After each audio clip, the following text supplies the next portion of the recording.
With a master's thesis, your biggest responsibility will be to properly manage your time.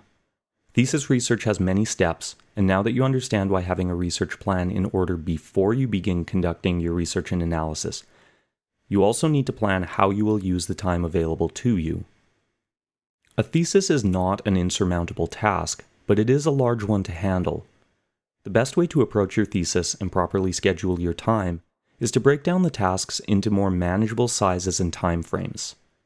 By setting goals or milestones for yourself, you can reduce stress on yourself and, most importantly, avoid procrastinating. Do you really want to be one of those students that leaves everything to the last minute? Not only does this demonstrate poor judgment and time management skills on your behalf, it will cause you more undue stress and headaches.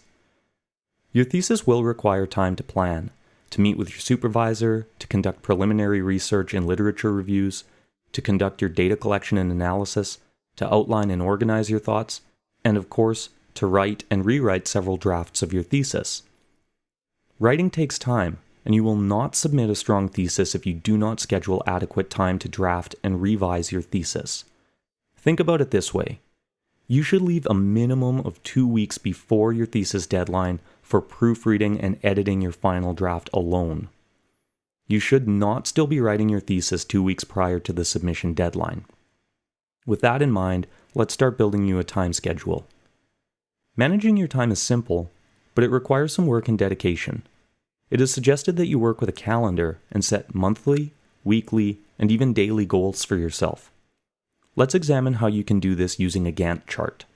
A Gantt chart is one of many ways to manage a research project, but these same principles apply to other forms of planning and time management. Let's start with the largest tasks first and break them down. Think about what tasks must be done first and which steps are dependent on another being completed before you can begin a new stage. Break up a calendar year on a monthly basis and begin setting deadlines for when you will finish each stage of your research. These may include, but are not limited to, your literature searching and review, research planning or experimental design, proposal writing, data collection, data analysis, organizing and outlining your ideas and findings, writing and revising your thesis, proofreading and editing, formatting, printing, and submitting your thesis. It is important that you also schedule in a buffer between each of these stages so that you will have time available to extend one stage if you need it. A buffer of 1 or 2 weeks may suffice.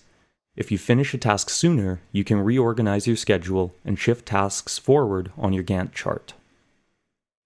Once your research schedule is broken down into stages that span over months, you can begin breaking down each stage and setting weekly goals. These are more specific tasks, goals, and deadlines that you want to meet, such as conducting literature collection, reading literature, collecting data, analyzing data, writing a first draft, delivering results to a supervisor, delivering a first draft of a methodology section to your supervisor. Don't forget to schedule meetings and delivery times for your work to your supervisor as well. Your schedule will be flexible and likely to change. You may need to recollect data, or run another analysis test, or even do more literature research at any point.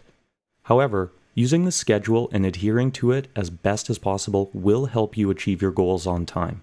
You can adjust the schedule as need be and use the buffer times to your advantage.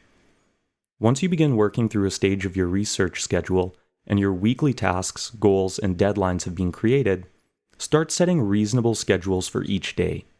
This may include tasks like, I will read 3 articles today. I want to finish collecting my samples today. I will outline 1 section of my thesis today. Having daily goals will further assist you to meet your daily and monthly tasks and deadlines. Treat your thesis like it's a job. Many students receive lön kassa, so you are literally being paid to be a professional student. Set regular working hours for yourself. You don't need to work for 12 hours a day every day. Instead, try working for 5 to 7 hours Monday through Friday. Treating your research project like a job will help you to develop and improve your professional skills in time and task management. Plus, it will save you a lot of unnecessary stress by not procrastinating. Your thesis will turn out much better as well.